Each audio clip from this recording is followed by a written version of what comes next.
Is there anything that each of us can do to influence the future of the world? Will a world of peace be created by governmental policies or by the accumulated efforts of individuals? My topic today is creating a culture of kindness. As we look around at the world today, the multitude of problems in society tends to be overwhelming. Examining the shape and culture of the future world is an ambitious task, if nothing else. Although that task is difficult, we should not forfeit our chance of a better future by ignoring it today. Each of the many problem areas of society, such as world hunger, crime, or inadequate transportation, requires an individual and specialized focus. Each set of problems is complex and deserves more than simplistic answers. Still, there are overarching issues that cut across all areas of society and go beyond national, racial, or religious boundaries. One of these issues is the zeitgeist of our society, defined as the spirit of the time and the general moral, intellectual, and cultural climate of an era. The internal ethic that guides the majority of the population becomes the spiritual culture that then produces a benevolent social environment, or quite the opposite. The New Lexicon Webster's Dictionary defines culture as the social and religious structures and intellectual and artistic manifestations, etc., that characterize a society. From this point of view, the external problems that have plagued the world are the effects of causes springing forth from the internal character of human beings. The seesaw of ethics has swung back and forth throughout history as we have seen cultures rise and fall that were centered on many different value systems. People tend to act based upon their understanding of value.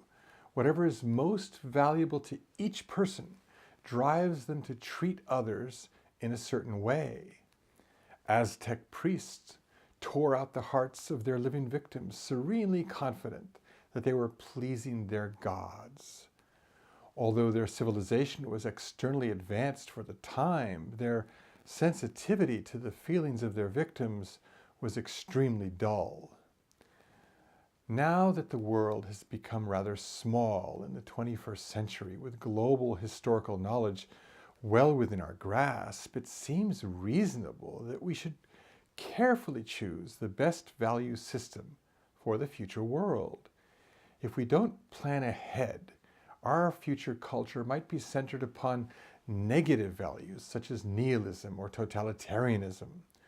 Both are potent and seductive options, especially to the millions of young people who are living in spiritual or physical poverty or are growing up in broken homes.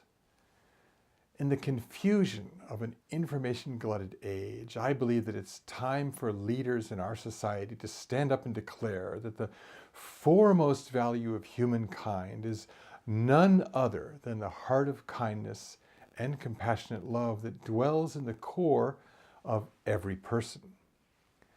The Random House Dictionary defines heart as the center of the total personality, especially with reference to intuition, feeling, or emotion. From the point of view that every person has a core of heart that is reverberating with kindness and compassion, however hidden, one could say that heart is the directional force that drives our intellect, emotion, will, and desire in an unselfish and loving direction. When heart is removed, intellect becomes clinical, emotion becomes distorted, and willful desire can end in tragedy. Centering our culture on the ethics of kindness and compassionate love would have powerful consequences.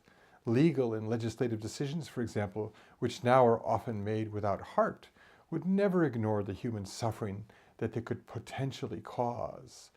Business affairs can and should be conducted with heart rather than the all too common standard of abandon all heart, ye who enter here. It must be stated that expressing loving kindness in all directions must also be tempered with wisdom about the current spiritual and emotional status of human beings. Malevolence and evil do exist in the world, and wisdom must guide our hearts, for if it does not, we might inadvertently allow evil to grow and harm those who are innocent. Thus, love for others must be wise and knowledgeable and include all others, including those who suffer under tyranny. If we had been nice and loving toward Hitler, we would not have been able to stop his march toward world domination. Engaging in battle against tyrants may not seem loving, but it is profoundly loving toward the tyrant's victims. It is also true that extending love and kindness in all directions means exactly that, all directions, not just toward the people with whom we agree or feel good about. It is a contradiction to rage against so-called hate speech with hateful and unloving words and actions toward those with whom we disagree. A paradigm of kindness naturally moves us to treat all people with respect and love, even if we strongly disagree with their viewpoints about life. This doesn't mean that we have to acquiesce to the other person's views. It just means that we should be loving, kind, and respectful in our words and actions, even as we disagree and work toward different solutions. If it is true that humankind evolved from brutish ooze, it wouldn't make much sense to create a culture of kindness, for what relationship would we have to each other beyond that of the hunter and the hunted?